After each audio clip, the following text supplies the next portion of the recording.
एक लड़की की दुख भरी प्यार की कहानी। एक लड़की थी बहुत ही खूबसूरत। उसका नाम थी जीवनी। वह जितनी सुंदर थी उतनी ही ईमानदार। न किसी से झूठ बोलती, न किसी से फालतू की बातें करती, बस अपने काम से काम रखती। उसी क्लास में एक लड़का था जिसका नाम था रमेश। वह मन ही मन उससे बहुत प्यार करता था। रमेश अक्सर उसके छोटे मोटे काम कर दिया करता था। बदले में जब लड़की मुस्कुरा कर थैंक यू कहती थी तो रमेश की खुशी का सीमा नहीं होता। एक बार की बात है, जीवनी और रमेश दोनों साथ साथ घर जा रहे थे। तभी जोरदार बारिश होने लगी। दोनों एक छोटा सा पेड़ के नीचे रुकना पड़ा। बारिश की बूंदें छन छन कर टहनियों के सहारे नीचे आ रही थी। ऐसे में बारिश से बचने के लिए दोनों एक दूसरे के बेहद करीब आ गए।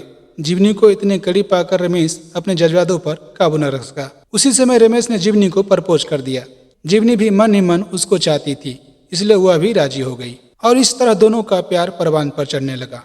एक बार की बात है, जीवनी उसी पेड़ के नीचे रमेश का इंतजार कर रही थी। रमेश बहुत देर से आया। उसे देखकर जीवनी नाराजगी से बोली, तुम इतनी देर से क्यों आए हो? मेरी तो जान निकल गई। यह सुनकर रमेश बोला, जाने मन, मैं तुमसे दूर कहाँ गया था, मैं तो तुम्हारे दिल में ही रहता हूँ।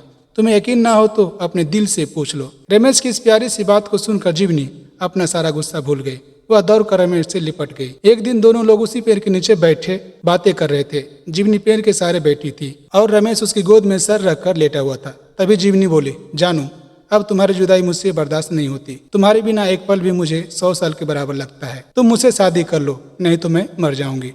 रमेश ने झट से जीवनी के मुंह पर अपना हाथ रख दिया और बोला, मेरी जान, ऐसी बात मत किया करो। अगर तुम्हें कुछ हो गया तो मैं जिंदा कैसे रहूंगा? फिर वह कुछ सोचता हुआ बोला, तुम चिंता मत करो, मैं जल्द अपने घर वालों से बात करूंगा। धीरे धीरे काफी समय बीत गया। फिर कुछ दिनों बाद वे दोनों उसी पेड़ के नीचे बैठे हुए थे। उस समय रमेश का चेहरा उतरा हुआ था। जीवनी के पूछने पर वह उदास होकर बोला, जान, अपने घर वालों को बहुत समझाया पर वे हमारी शादी के लिए तैयार नहीं है। उन्होंने मेरी शादी कहीं और पक्की कर दी है। यह सुनकर जीवनी का कलेजा फट पड़ा। उसका मन हुआ वो जोर जोर से रोए, लेकिन उसने अपने जज्बात पर काबू पा लिया और बोली, मैंने तुमसे सच्चा प्यार किया है, मैं तुम्हें कभी भुला नहीं सकती। प्लीज मुझे माफ कर देना। रमेश ने धीरे से बोला, वैसे अगर तुम चाहो तब से हम एक अच्छे दोस्त रह सकते हैं। लड़की यह सुनकर जोर जोर से रोने लगी। रमेश ने उसे बहुत समझाया और फिर वह दोनों रोते रोते अपने घर चले गए। देखते देखते रमेश की शादी का दिन आ गया। रमेश को यकीन था कि उसकी शादी में उसकी दोस्त जीवनी जरूर आएगी, पर ऐसा नहीं हुआ। हाँ, जीवनी का भेजा हुआ एक गिफ्ट पैक उसे जरूर मिला।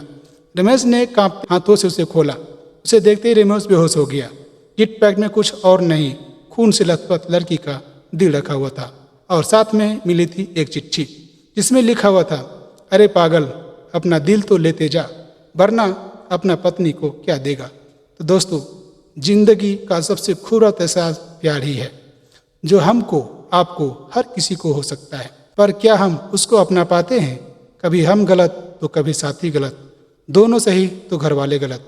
पर क्या प्यार गलत होता है? नहीं। तो मित्रों, प्यार करो लेकिन खिलवाड़ मत करो।